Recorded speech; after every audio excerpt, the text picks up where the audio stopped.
Hello students, welcome to my channel. So student, जैसा कि आज के वीडियो में आपका टॉपिक है हायर परचेज सिस्टम।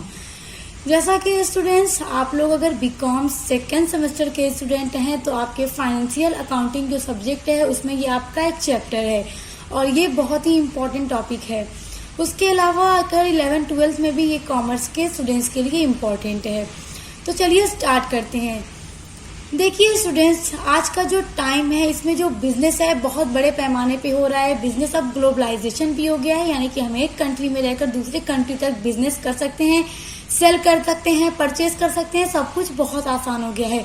और इसी के साथ साथ जो बिजनेस करने के मेथड हैं उसमें भी काफी ज्यादा डेवलप हो चुका है। तो बड़े बड़े जो बिजनेसमैन हैं वो कस्टमर्स को बहुत सारी अच्छी फैसिलिटीज भी प्रोवाइड करते हैं, जिनके थ्रू कोई भी कस्टमर क्या है जो जिनके पास ज्यादा पैसे नहीं है तो भी कम पैसों में ही अब बड़े बड़े सामानों को खरीद करके उसका यूज कर सकते हैं। तो ऐसा ही कुछ हमारा हायर परचेज सिस्टम भी है। तो आइए इसके बारे में पढ़ते हैं।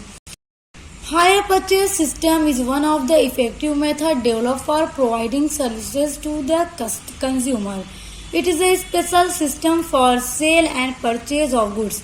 अब देखिए, जो हायर परचेज सिस्टम है वो एक बहुत ही ज्यादा इफेक्टिव मेथड है कंज्यूमर को सर्विस प्रोवाइड करने के लिए। और ये क्या है कि ये बहुत ही ज्यादा स्पेशल मेथड है सेल करने के लिए भी और परचेज करने के लिए भी। Sale and purchase in this method is done under an agreement in which one party purchaser promise to pay the price of the goods in instalment to other party seller. आप देखिए, system में एक agreement होता है, आपसी agreement होता है दो पार्टियों के बीच में। पहली पार्टी होती है जो गुड्स को परचेज करेगी, यानी कोई भी माल को परचेज करने वाला, और दूसरा होगा सेलर जो उस माल को बेच रहा है।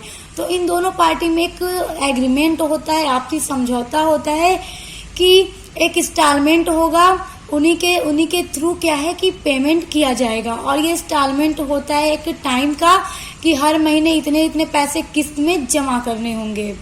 These installment are for a particular period and all the installment are paid during that period। देखिए, जितने भी इंस्टॉलमेंट होते हैं उनका एक पर्टिकुलर पीरियड होता है कि इतने टाइम पीरियड तक सभी किस्तों को जमा कर देना है और उन्हीं किस्तों के बीच आपको जितने भी पैसे होते हैं जमा करना होता है। आपका जो टाइम बन गया उसी में करना है, आप लेट नहीं कर सकते।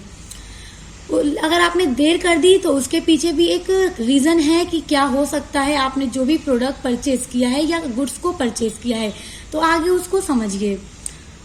Higher purchase contract is a kind of instalment agreement. According to this agreement goods are delivered to purchaser but the ownership rests with the seller. अब देखिए, तो देखिए स्टूडेंट्स, जो हायर परचेज सिस्टम है इसमें क्या होता है कि जब परचेजर कोई भी गुड्स खरीदता है तो सेलर और परचेजर के बीच में एक एग्रीमेंट होता है। जैसे मान लीजिए 2 लाख का कोई सामान है और आपने उसको खरीदा, तो आपने उसको खरीदने के टाइम बस 10,000 रुपया जमा किया। तो आपने जब 10,000 रुपया जमा किया तो आपके बीच और जो सेलर है उसके बीच में एग्रीमेंट हो जाएगा, और जो सेलर है वो कहेंगे कि 1.5 साल के अंदर आपको बाकी के 1,90,000 रुपए देने होंगे। तो वो 1.5 साल के अंदर हर महीने किस्त बात देगा कि एक महीने के अंदर आपको 15,000, 10,000 जितना भी किस्त बात दे उतना हर महीने आपको जमा करना होगा।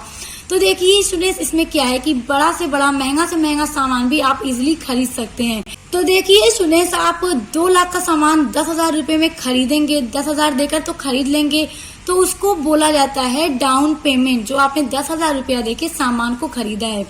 तो अब देखिए इसमें क्या होता है कि according to this agreement goods are delivered to purchaser but not ownership receipts with the seller. कि इस एग्रीमेंट के अनुसार जो गुड्स होता है, जो माल होता है, वो परचेजर के घर पर डिलीवर कर दिया जाता है, लेकिन ऑनरशिप सेलर के पास होती है। सेलर के पास इसलिए होती है कि जब तक आप उसकी पूरी किस्त नहीं जमा कर देंगे हायर परचेज सिस्टम के थ्रू, तब तक आपको इस सामान की ऑनरशिप नहीं दी जाएगी।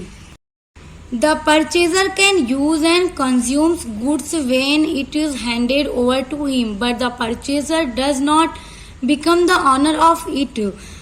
Unless last instalment is paid by the purchaser. अब देखिए कहा जा रहा है कि परचेजर जो है वो उस माल का यूज कर सकता है क्योंकि उसने तो उसे खरीद लिया है, लेकिन ऑनरशिप उसे नहीं दी जाती है जब तक वो सभी किस्तों की पेमेंट नहीं कर देगा। तो इसलिए उसके पास ये राइट नहीं है कि वो ये नहीं कह सकता कि मैं इस सामान का ऑनर हूं, मतलब वो मालिक नहीं होता, बस वो उसे यूज कर सकता है, उसके पास ऑनरशिप नहीं होती। If purchaser fails to pay installment, the seller has a right to get back a goods. Installments so paid are treated as rent for using the goods. Therefore, this system is known as hire purchase system. अब देखिए जो purchaser है अगर वो fail हो गया कोई भी एक इंस्टॉलमेंट को पे करने में, तो seller has a right to get back the goods. तो सेलर के पास एक राइट होता है, अधिकार होता है कि वो अपने गुड्स को वापस ले सकता है परचेजर से। As instalment so paid are treated as rent for using the good. अब देखिए और जो भी उसने इंस्टॉलमेंट पेड की, अब मान लीजिए कि 1.5 साल का इंस्टॉलमेंट था तो उसने पूरा इंस्टॉलमेंट पे कर दिया। हो सकता है कि एक इंस्टॉलमेंट उसने पे नहीं किया, फेल हो गया उसको टाइम से पे करने में, तो जो सेलर होता है उसके पास पूरा अधिकार होता है कि वो उस गुड्स को, उस सामान को वापस ले लेता है परचेजर से। वो इसलिए वापस ले लेता है क्योंकि वो अपनी पूरी इंस्टॉलमेंट को टाइम से नहीं जमा करता, और उसने जितने भी इंस्टॉलमेंट को पहले जमा किया था, जितने भी अमाउंट उसने पहले जमा कर चुकी थी, तो उसको क्या किया जाता है कि जो सेलर होता है उस अमाउंट को फॉरफीट कर लेता है, यानी जब्त कर लेता है। इसलिए जब्त कर लेता है कि जितने भी महीने परचेजर ने उस माल का यूज किया है तो वो उस अमाउंट को एज अ रेंट ट्रीट करता है, कि वो एक समझ लीजिए रेंट है। जितने भी महीने परचेजर ने उस माल का यूज किया तो उसने जितनी भी इंस्टॉलमेंट हमें दी थी वो एज अ रेंट उसे ट्रीट करता है, यानी सेलर उसे एज अ रेंट ट्रीट करता है, जब्त कर लेता है उन पैसे को। ऐसा नहीं है कि सेलर ने जब माल को वापस ले लिया तो मतलब कि परचेजर का पूरा पैसा रिटर्न कर देगा, ऐसा नहीं होता। पैसा भी ले लेता है और माल भी ले लेता है, क्योंकि जितने भी महीने परचेजर ने यूज किया होगा तो उसका कुछ पैसा तो सेलर को मिलना ही चाहिए, इसलिए वो पूरा पैसा जब्त कर लेता है। तो therefore this system is known as hire purchase system. तो इसी सिस्टम को हायर परचेज सिस्टम कहते हैं। सो स्टूडेंट्स, आई होप कि हायर परचेज सिस्टम क्या है आपको बहुत अच्छे से समझ में आ गया होगा। देखिए मैं एक बार आपको सिंपल से वर्ड्स में बता देती हूँ कि हायर परचेज सिस्टम होता क्या है। देखिए सिंपल से वर्ड्स में एक बार हायर परचेज सिस्टम को समझ लीजिए ताकि आपको एकदम अच्छे से ये समझ आ जाए और कभी भी न भूले। देखिए एक बेचने वाला है दुकानदार और एक खरीदने वाला है परचेजर। तो जब परचेजर सेलर के यहाँ से कोई भी सामान खरीदे, वो सामान मान लीजिए 1 लाख रुपए का हो, तो जब वो खरीदता है उसको तो वो बस सामान को खरीदने के लिए 10,000 रुपया पे कर देता है सेलर को कि 10,000 रुपये में आप हमें ये सामान दे दीजिए हायर परचेज सिस्टम के थ्रू। तो जो सेलर होता है और परचेजर दोनों के बीच में एक समझौता होता है, म्यूचुअल एग्रीमेंट होता है कि आपको जितने भी 90,000 रुपये हैं उनको किस्तों में जमा करना होगा। तो अब 90,000 का वो बांध देते हैं 9 महीना कि 9 महीने के अंदर आपको 10,000 रुपये पे करना है। तो परचेजर इस बात के लिए सेलर से प्रॉमिस करता है, ठीक है मैं पूरी किस्तों को पे कर दूंगा। तो मान लीजिए सेलर ने पूरी 8 महीने की पे 10,000 रुपये 8 महीने करके चुका दिए सेलर को, और 10,000 रुपया जो लास्ट 9वें महीने का जो पैसा था वो परचेजर पे करने में फेल हो गया, यानी किसी भी रीजन उसने उसको पे नहीं कर पाया। हो सकता हो कि टाइम पे उसके पास पैसों का जुगाड़ न रहा हो और वो उसको पे नहीं कर पाया। तो सेलर के पास ये पूरा राइट होता है कि वो अपने दिए हुए बेचे हुए गुड्स को वापस ले सकता है हायर परचेज सिस्टम के थ्रू।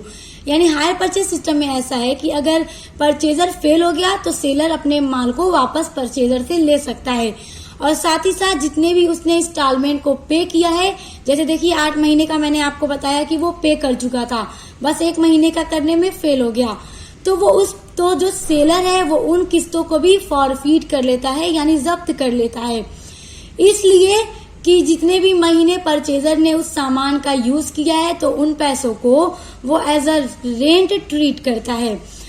तो स्टूडेंट्स यही होता है hire purchase system.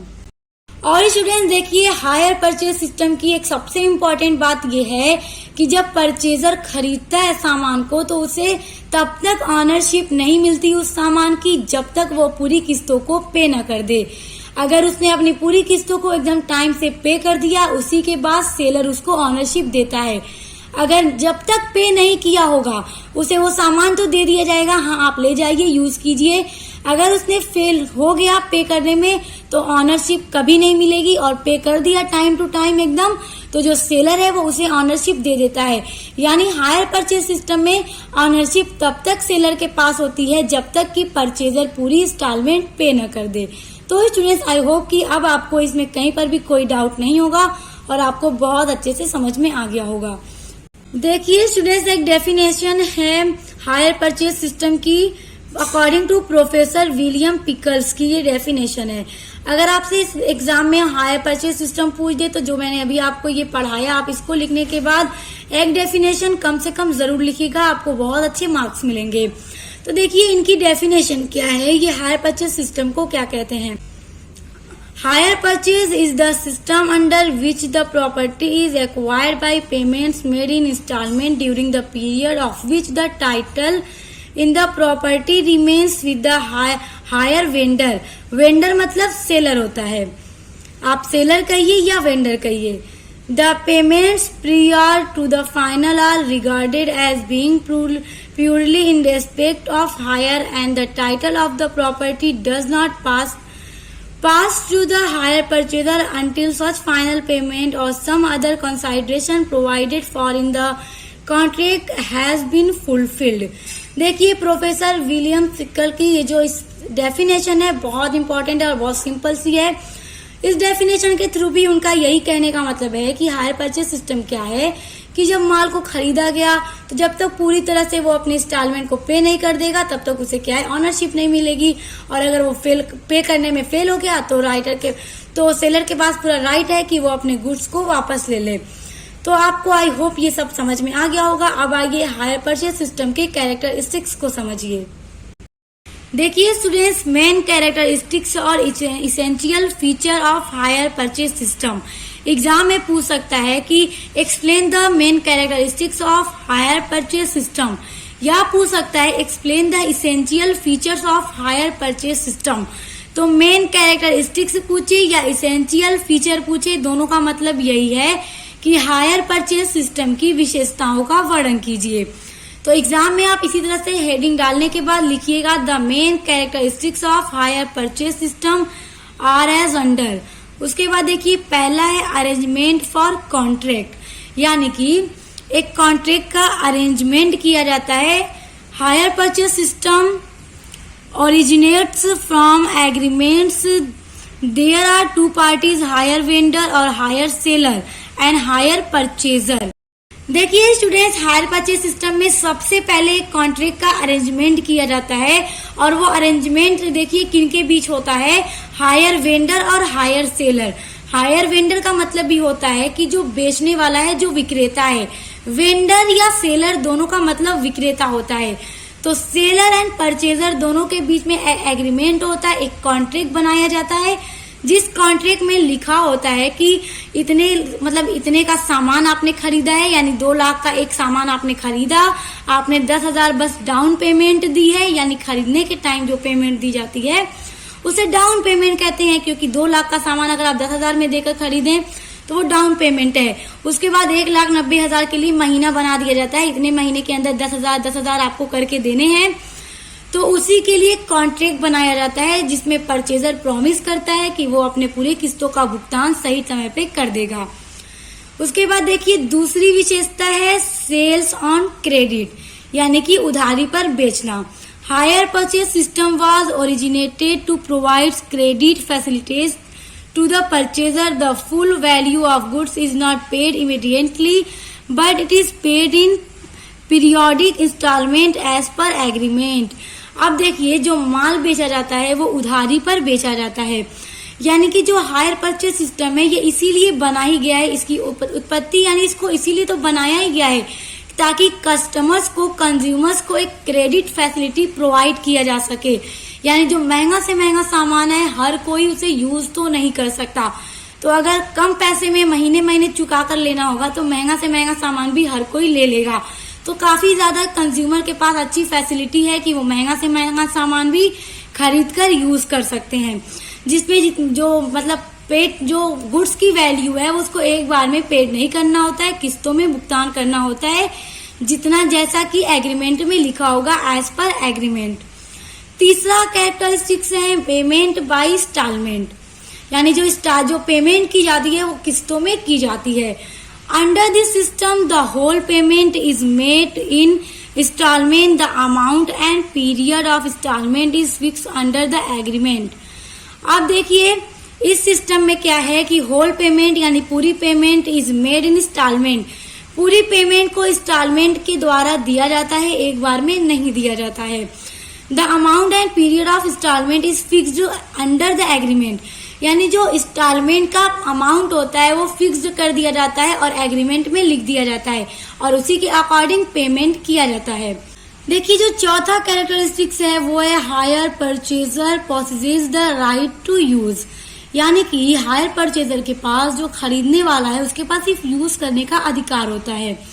When the purchaser pays first installment, the goods are delivered to him by the seller, whereby he gets the rights to use goods.